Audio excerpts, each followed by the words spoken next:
من همین تا برم یه کالمی و شکرش فهمیدن شکر ساختم بیا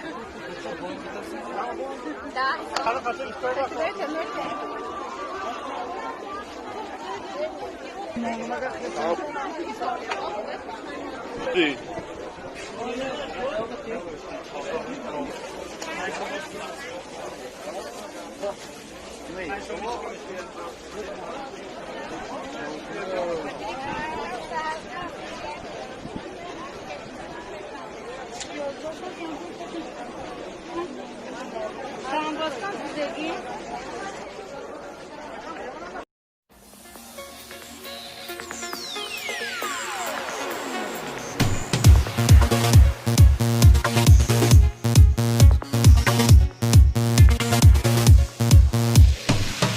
از وطن مرزی کوهن آزردم من مسافرم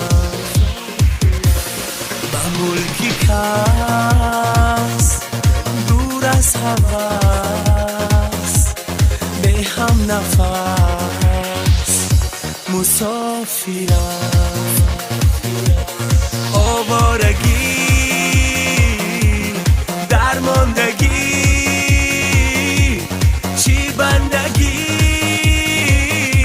مسافرم فرزندی من دلبندی من دور از تو من مسافرم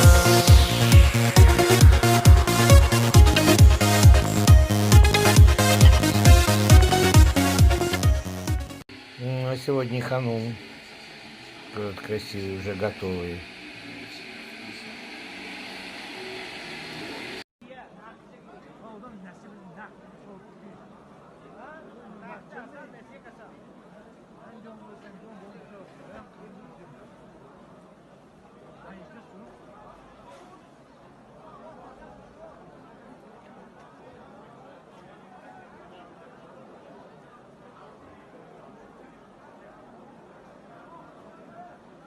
Aşklar aklıma